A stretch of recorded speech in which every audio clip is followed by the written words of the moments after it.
देखो बस अब बोलेंगे नहीं। देखो तो लास्ट ईयर जो है हम लोगों ने सेक्शन फॉर्मूला पढ़ा था। इंटरनल डिवीजन आपको पता है, बट इसको भी हम एक बार डिराइव कर लेते हैं, क्योंकि वहां पर जो है जब टीचर उनको पढ़ाता है वो सब चीजें, तो बहुत बार उसके पास उतना टाइम नहीं होता है कि वो उसको डिराइव करे या समझाए। वो डायरेक्ट बता देता है कि इसका फॉर्मूला ये है।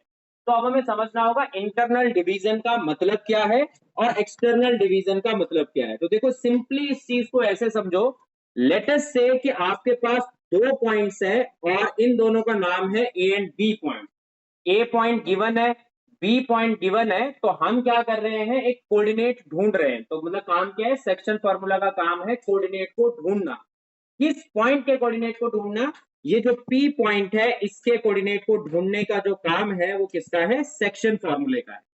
अब अगर ये जो पी पॉइंट है, जैसे ये पी पॉइंट है, आपको दिखाई दे रहा है कि ये ए बी के इनसाइड में है, दैट मींस ये पी पॉइंट कट कर रहा है लाइन सेगमेंट ए बी को फ्रॉम इनसाइड, देन हम कहेंगे कि ये केस किसका है? इंटरनल डिवीजन का है। अब इस बार जो आपके पास सेकंड केस है ना, उसमें क्या हो रहा है कि लाइन सेगमेंट ए बी जो है, आपका जो पॉइंट पी है उसको इंटरनली कट नहीं कर रहा है, आपको इस लाइन सेगमेंट को एक्सटेंड करना पड़ रहा है। आप देखो यहाँ पर ये पोर्शन जो है, ये कैसा पोर्शन है? एक्सटेंडेड पोर्शन है। तो ये कहना चाह रहे हैं कि ये जो क्यू पॉइंट है ये आपको ढूंढना है जब क्यू एक्सटर्नली उसको कट कर रहा है। अब देखो एक्सटर्नली कट करने का वैसे कोई मतलब नहीं है। आप ऐसे सोच लो कि यहाँ पर नोन कौन सी दो चीजें हैं। तो नोन आपके पास क्या है? एक तो ये वाला कोऑर्डिनेट जो है, इसको थोड़ा ढंग से लिख देते हैं। तो देखो जरा, आपके पास x1 y1 नोन है इस केस में, और दूसरा नोन पॉइंट कौन है? x2 y2। अननोन कौन है? p। अब सपोज करो कभी ऐसा हो जाए ना कि यार नोन पॉइंट जो है b नहीं है, ये यहां आ जाए और ये पॉइंट यहां चला जाए। मतलब मैं ये कहना चाह रहा हूं कि अगर आपके पास नोन पॉइंट जो है जिसकी वैल्यू आपको पता है वो ये वाले पॉइंट हो जाए, तो दैट मीन्स वो केस किसका बन जाएगा फिर? एक्सटर्नल डिवीजन का। एक्सटर्नल डिवीजन का अपने आप में कोई मतलब नहीं है। अगर ये एंड पॉइंट अननोन है तो फिर external division, and points known है बट बीच में कोई पॉइंट अननोन है तो फिर कौन सा डिवीजन? Internal division. सिंपल सा मतलब यही है इसका, कि आपके पास जो अननोन पॉइंट है वो कहां पर लोकेटेड है, क्या वो इंटरनली लोकेटेड है या एक्सटर्नली लोकेटेड है। तो अगर इंटरनली लोकेटेड अननोन पॉइंट, तो बस उसको इंटरनल डिवीजन कह रहे हैं। अगर अननोन पॉइंट जो है वो एक्सटर्नली लोकेटेड है, ए बी पर नहीं है, तो फिर हम उसे कह देंगे कि वो क्या है? एक्सटर्नल डिवीजन का केस है। तो ऑब्जेक्टिव क्या है? ऑब्जेक्टिव है to find the coordinate of P of x y. मतलब एक्स कॉमा वाई की वैल्यू निकालनी है, गिवन दैट कि x1 y1 are known points, इनकी वैल्यू हमें पता है। तो बस करें स्टार्ट। तो लेट अस से गिवन क्या रहेगा सेक्शन फॉर्मूले में, कि ये जो P पॉइंट है ये इस ए बी लाइन सेगमेंट को लेटस से m/n के रेशियो में डिवाइड कर रहा है। इस बात का मतलब ये है कि it is given to you that AP upon PB कितना है? m/n। समझ गए बात को? तो करेंगे इसको प्रूफ के साथ, हमें प्रूफ फाइंड आउट करना है। तो स्टार्ट करते हैं फटाफट से, ज्यादा टाइम नहीं लेंगे क्योंकि क्वेश्चंस ज्यादा प्रैक्टिस करने हैं, ये मैंने डिसाइड किया हुआ है। इस पूरे चैप्टर में थ्योरी बहुत कम मैं पढ़ाऊंगा, ज्यादा से ज्यादा हम क्वेश्चन पे प्रैक्टिस करेंगे, ठीक है? तो अब जरा देख लो, आपके पास पी पॉइंट है और पी पॉइंट को हमें ढूंढना है। तो मैंने ये कहा कि चलो ठीक है, आपको पी पॉइंट ढूंढना है तो आप एक काम करो, यहां पर फुट ऑफ परपेंडिकुलर आप ड्रॉप करो on x axis and y axis. तो जब आप फुट ऑफ परपेंडिकुलर ड्रॉप करेंगे on x axis and y axis, then आपके पास दो ट्राइंगल इमर्ज होंगे, राइट एंगल ट्राइंगल। एक तो ये वाला है, देखो राइट एंगल ट्राइंगल, देखना जरा ध्यान से बोर्ड पर।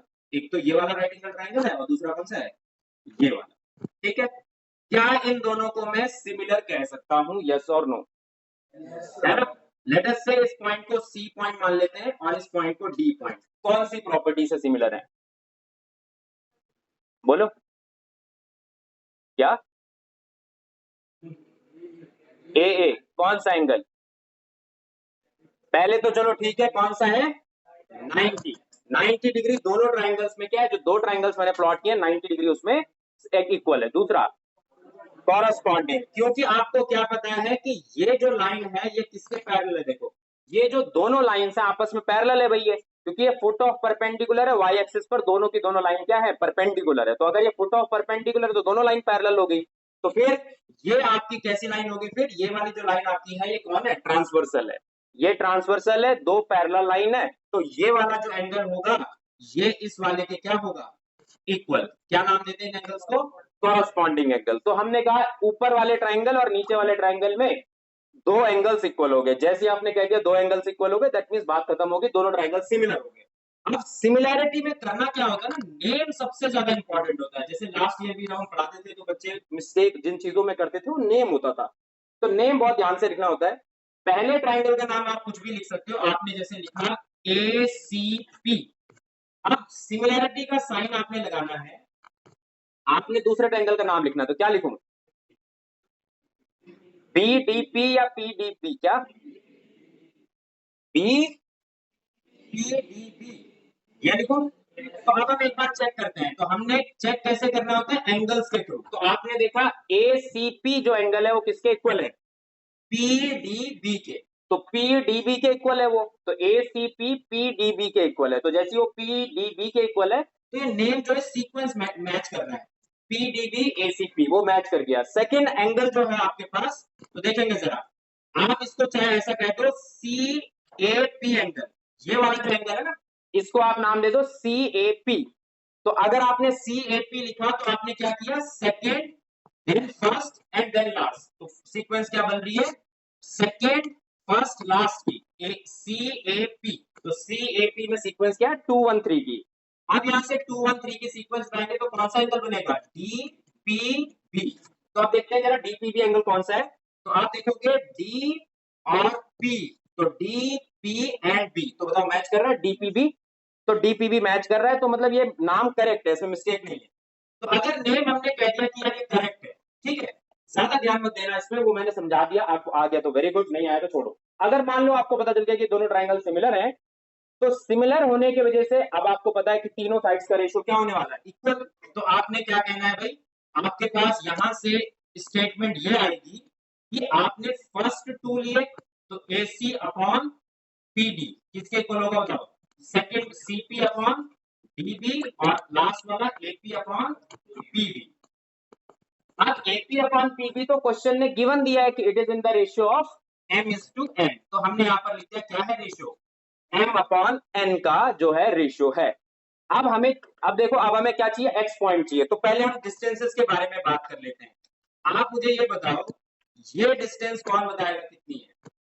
और ये वाली डिस्टेंस बोलो, बोर्ड पर देखेंगे, ये डिस्टेंस चाहिए PD distance in terms of जो क्वांटिटीज गिवन है उन्हीं टर्म्स में चाहिए। बोलो PD डिस्टेंस क्या होगा? X2 minus X। तो आपने क्या नोटिस करना है भाई, ये जो पॉइंट है ये X2 Y2 है। अगर ये X2 Y2 है तो ओरिजिन से लेकर यहां तक की जो डिस्टेंस है, ये कंप्लीट डिस्टेंस, ये कंप्लीट डिस्टेंस कितनी होगी?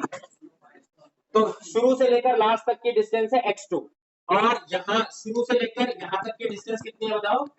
तो X। तो पॉइंट ये है कि भाई आपके पास ये जो डिस्टेंस थी ये तो पूरी X2 थी, और यहां से लेकर यहां तक की जो डिस्टेंस थी वो कितनी थी? X थी, क्योंकि उस पॉइंट का कोऑर्डिनेट कितना है? X, Y है ना उसका कोऑर्डिनेट। तो ये डिस्टेंस X है, तो बची हुई डिस्टेंस कितनी है बताओ? X2 minus X। और इसकी डिस्टेंस बता दो एक बार, X माइनस X1। क्लियर है चीज? तो ये वाली डिस्टेंस X माइनस X1 क्यों आई? क्योंकि आपके पास A जो कोऑर्डिनेट है वो क्या है? X1 Y1 है। तो पॉइंट ये है कि ये वाली जो डिस्टेंस है, ये वाली यहाँ पर, तो ये वाली जो डिस्टेंस है, ये डिस्टेंस आपके पास कितनी है? X1 है। कंप्लीट डिस्टेंस X2 X थी, कंप्लीट डिस्टेंस X थी, तो X माइनस X1। तो इसमें अगर किसी को दिक्कत है तो पूछ लो, अदरवाइज मैं आगे बढ़ रहा हूँ। तो समझ आ गई बात? ठीक है, तो करें आगे। अब पहला ऑब्जेक्टिव क्या होता है? देखो आपके पास दो चीजें फाइंड आउट करने को, एक तो है X और दूसरा है Y। हम पहले X को ढूंढ लेते हैं, Y को बाद में ढूंढेंगे। तो अब हम क्या कहेंगे? हम ये कहेंगे कि यार आपके पास AC अपॉन PD कितना आया according to the given statement जो अभी हमने कैलकुलेट किया। तो AC अपॉन PD आपके पास आया X2 माइनस, नहीं उल्टा बोल रहा हूं, X माइनस इसकी value X minus X1 upon कितना? X2 माइनस X लिख दूं, और M अपॉन N हमने यहाँ पर लिख दिया। तो जरा ढूंढ के बताओ मुझे कि कितनी वैल्यू आएगी इसकी ओवरऑल वैल्यू कितनी लिखूं? X की वैल्यू चाहिए। ऑब्जेक्टिव क्या है? X को ढूंढना। X को ढूंढना इज योर ऑब्जेक्टिव। तो X की वैल्यू चाहिए इन टर्म्स ऑफ जो नोन चीजें हैं उसमें। तो इसमें नोन अननोन क्या क्या है? अननोन है X, नोन क्या क्या है? M N x1 x2 ये नोन है, तो करना जरा सॉल्व। x की वैल्यू चाहिए,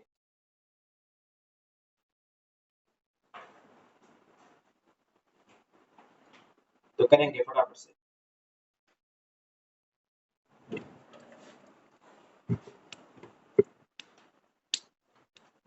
बोलेंगे जल्दी से, mx2 plus nx1 upon m plus n। ठीक है, तो यहां से मैं डायरेक्ट लिख रहा हूं कि x कोऑर्डिनेट कितना आ रहा है आपका mx2 plus nx1 upon m plus n। तो आप जब इनको क्रॉस मल्टीप्लाई कराओगे इस इक्वेशन को, देखो दो रेशियोज हैं, क्रॉस मल्टीप्लाई करना, x की वैल्यू निकालना, ये आ जाएगा। अब x आ चुका है, इसी तरीके से आप क्या निकाल सकते हो बताओ, y भी निकाल सकते हो। y निकालने का तरीका सिंपली ये होने वाला है कि ये डिस्टेंस बताओ कितनी होगी, यहां से लेकर यहां तक की डिस्टेंस y2 माइनस y, और ये वाली डिस्टेंस बताना जरा, यहां से लेकर यहां तक वाली y माइनस y1। तो सब कुछ सेम ही तो है, कोई फर्क है क्या? y माइनस y1 आपने लिखा इस डिस्टेंस को, तो ये वाली जो डिस्टेंस है ये y2 माइनस y है, और ये वाली डिस्टेंस y माइनस y1 है। तो इस बार आपको किन दो रेशियोज को इक्वेट करना होगा? Cp अपॉन dB को किसके इक्वल करना होगा बताओ, m अपॉन n के। जब आप वो काम करेंगे तो आपके पास P पॉइंट कितना आ जाएगा, जो आपके पास y कोऑर्डिनेट उसका है, उसकी वैल्यू कितनी आएगी बताओ, my2 plus ny1 upon m plus n। तो ये हमने लास्ट ईयर पढ़ा भी था फॉर्मूला, बस आपको अब समझा दिया मैंने कि वो सिमिलैरिटी ऑफ ट्रायंगल से उस चीज को जो है हम प्रूव कर सकते हैं कि इसका x कोऑर्डिनेट ये होने वाला है और y कोऑर्डिनेट ये होने वाला है। तो लिख दो इसको जल्दी से, इंटरनल डिवीजन लिख देंगे फटाफट से। ठीक है, तो जो नोन चीजें हैं उसके रिस्पेक्ट में हम लोगों ने अननोन चीजों को कैलकुलेट कर लिया। अननोन बस दो ही चीजें थी, एक्स एंड वाई।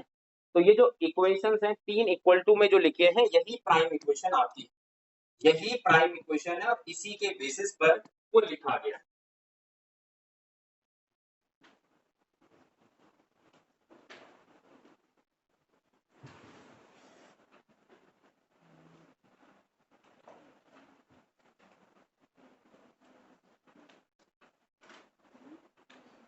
लिखेंगे फटाफट से।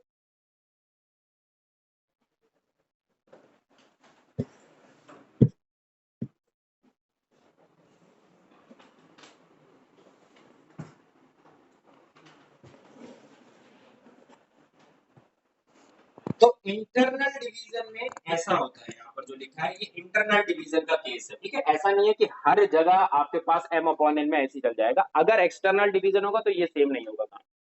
ठीक है, तो लिखेंगे जल्दी से, देन एक्सटर्नल डिवीजन अब हमें करना है। तो फटाफट से थ्योरी कर लेते हैं, इसके ऊपर 5-6 क्वेश्चन है के आसपास है मेरे पास। अच्छा, मॉड्यूल आज से आपको स्टार्ट करना है, सॉल्व करना है। ठीक है, तो इसको लिख लो एक बार, मैं होमवर्क पहले नोट डाउन करवा देता हूँ, क्योंकि कल आपकी छुट्टी है, तो कल आप लोग क्या है प्रैक्टिस करके लाएंगे स्ट्रेट लाइन के ऊपर। तो मॉड्यूल सबको मिल गया, स्ट्रेट लाइन का मॉड्यूल मेरे हिसाब से होगा सबके पास। ठीक है, तो मैं आपको होमवर्क दे रहा हूँ, जितना कंटेंट मैं आज आपको करवा दूंगा वहां से आपका होमवर्क स्टार्ट होगा। तो बताओ लिख लिया यहाँ तक? ठीक है, ये दूसरा वाला छोड़ दो, इसको तो जब कराऊंगा तब लिख लेना। ये तो लिख दिया ना सबने? लिखेंगे जल्दी से।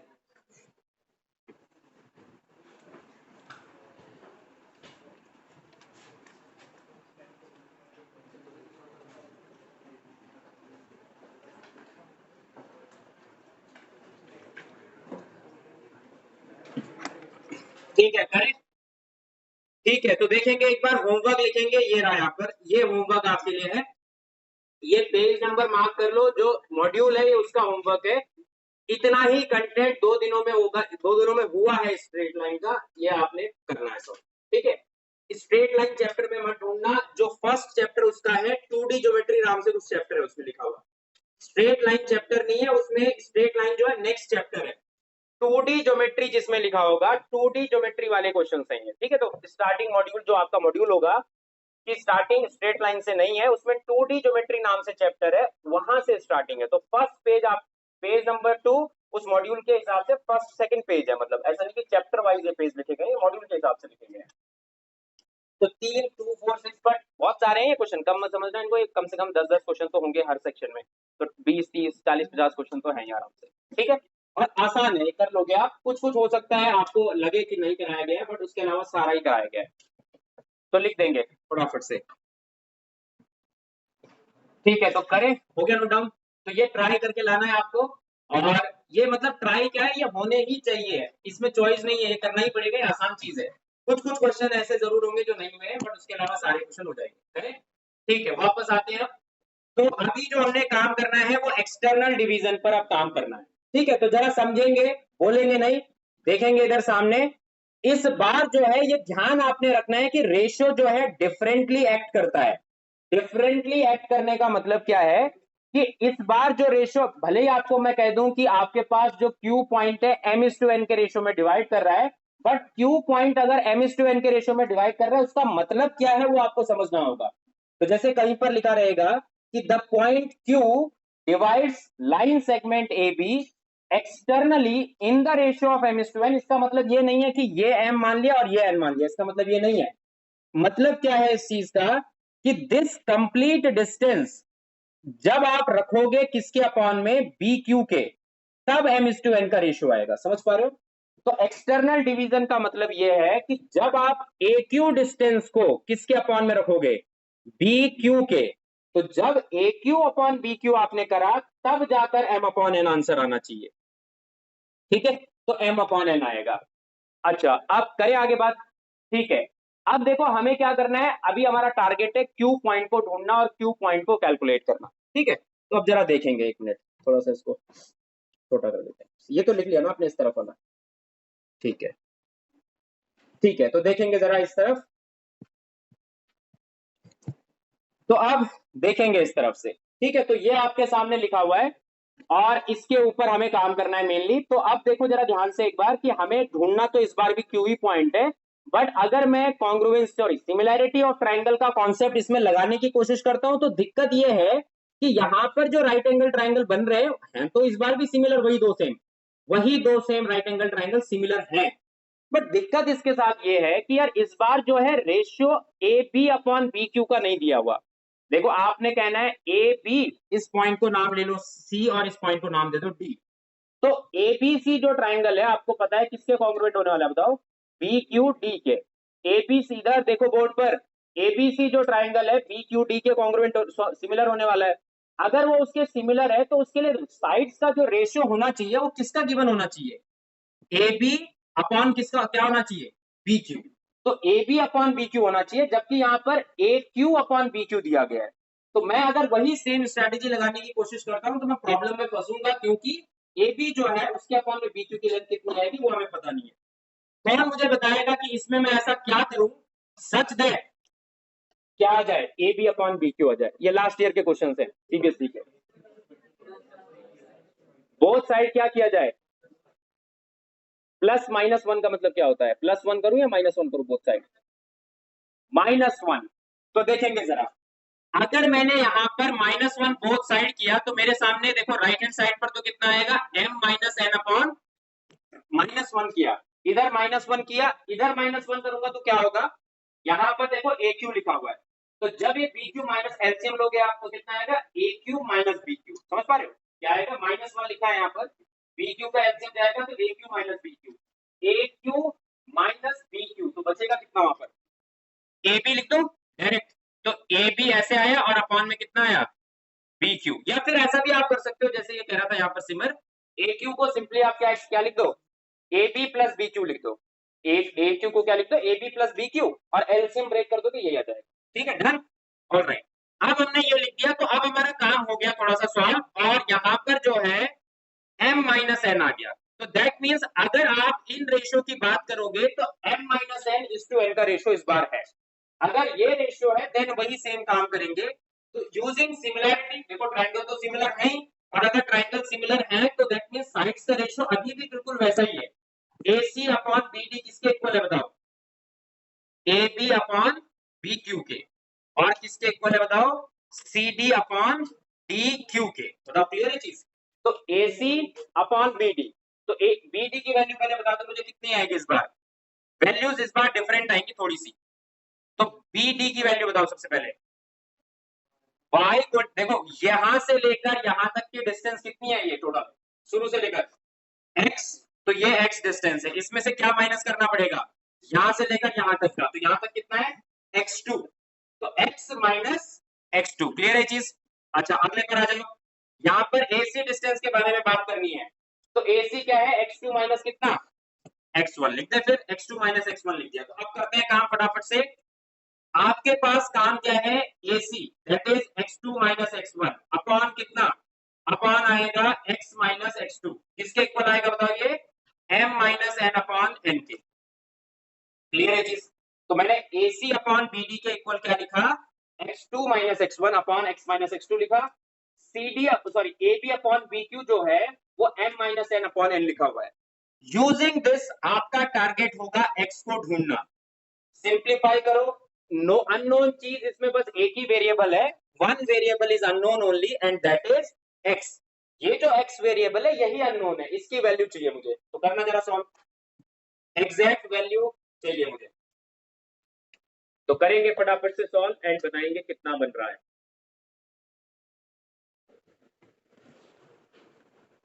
करो फटाफट से, x की वैल्यू चाहिए मुझे, इस इक्वेशन को सॉल्व करो और x की वैल्यू बताओ क्या वो बन रही है।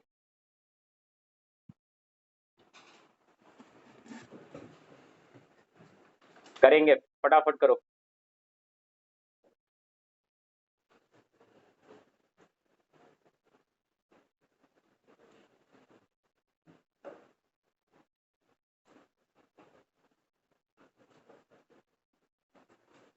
वैल्यू निकालनी, उर्वशी वैल्यू निकालनी है, वैल्यू करेंगे, कितना आ रहा है,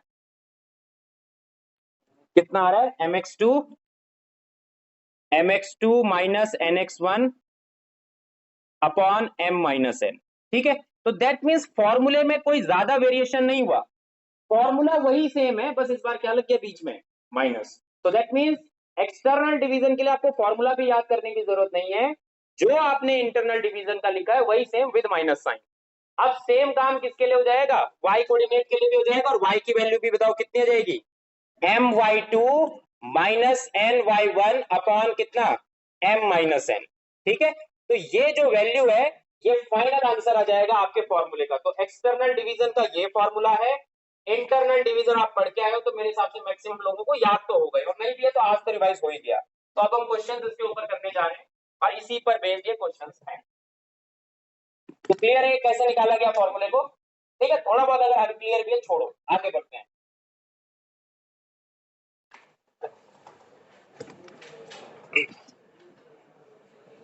तो लिख देंगे जल्दी से, देन आगे बात करेंगे।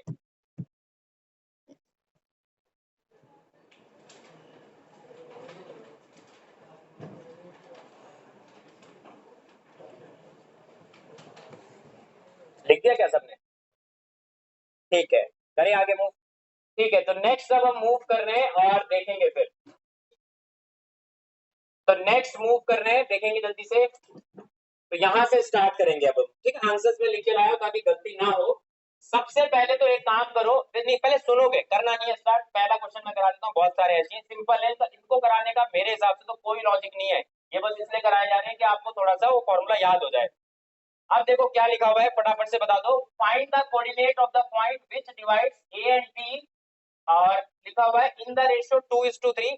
एक केस में दिया हुआ है इंटरनल डिवीजन होना चाहिए और दूसरे केस में क्या दिया हुआ है, एक्सटर्नल डिवीजन। तो जरा ध्यान से देखना इधर एक बार, जो पॉइंट पहले दिया जाए, ये बात बच्चे बहुत कंफ्यूज करते हैं बाद में जाकर, जो पॉइंट पहले दिया जाए उसको पहले ही लिखना है, ऐसे नहीं कि अपने हिसाब से इंटरचेंज कर लिया, क्योंकि रेशियो का जो डिवीजन है वो उसी के अकॉर्डिंग लिखा गया है। तो ए आपने पहले लिखना है, बी आपने बाद में लिखना है, तो बी आपने यहाँ पर लिख दिया, और यहाँ पर कितना लिखा, 5,7। अब जो 2:3 का रेशियो है, पहला केस है, पहला क्वेश्चन ये कह रहा है कि इंटरनल डिवीजन है कि 2:3 का, तो अगर 2:3 का इंटरनल डिवीजन है तो यहाँ 2 लिखा, यहाँ 3 लिखा, और ये पॉइंट P हमें ढूंढना है, ठीक है। अब P ढूंढने के लिए करना क्या होता है, तो जरा देखना इधर, यहाँ पर मैं कर रहा हूँ काम, करना ये होता है कि जो इधर वाला 2 है उसको मल्टीप्लाई किसके साथ करना है, तो अपोजिट करना होता है मल्टीप्लाई। जैसे m है ना, ये पहला नंबर m है, m को किसके साथ मल्टीप्लाई कराएंगे, उल्टे में, तो क्रॉस में मल्टीप्लाई होता है, तो 2 5 के साथ मल्टीप्लाई हो रहा है, और 3 किसके साथ होगा बताओ, तो 1 के साथ क्रॉस मल्टीप्लाई होता है, तो 2 इधर मल्टीप्लाई होगा, 3 उधर मल्टीप्लाई होगा, तो कितना लिखेंगे फिर, 2 5 जा 10 एंड 3 1 जा 3, तो दैट मींस कितना आ जाएगा, 10 + 3 13, और 2 m + n होता है डिनोमिनेटर में, m + कितना है 5। अगले पर आ जाएंगे, सेम काम y कोऑर्डिनेट के साथ आपको करना है, तो क्रॉस मल्टीप्लाई करना है, ध्यान रखना है। 2 यहां लिखा, यहां 7 लिखा, 2 7 जा 14 एंड 3 2 जा 6, 14 माइनस 6 कितना होता है 8, तो 8 3 कितना 2 7 जा 14, 3 2 जा 6, अच्छा प्लस होगा, तो प्लस होगा तो दैट मींस 20 अपॉन 5 कितना होता है 4, तो 20 अपॉन 5 4 है, तो इसीलिए कोऑर्डिनेट कितना आ गया 4। तो पॉइंट ये है कि क्रॉस में मल्टीप्लाई करना है और ऐड करना है। अब एक्सटर्नल डिवीजन की जो एक्चुअल डेफिनेशन है वो चाहे जो भी हो, जैसे हम यहाँ पर काम करेंगे तो जरा देखना इधर, एक्सटर्नल डिवीजन वाला देख लो एक बार, ठीक है, वो थोड़ा ध्यान से देखना। A12 है और B आपके पास जो है 13:5 क्या है ना 5:7 है, और आपके सामने Q पॉइंट आपको ढूंढना है, ठीक है। अब M/N का जो रेशियो लिखा रहता है वो लिखा कैसे रहता है कि ये जो है ऐसे लिखा रहता है, ध्यान से देखना, कुछ कह रहा है कोई ऑनलाइन में,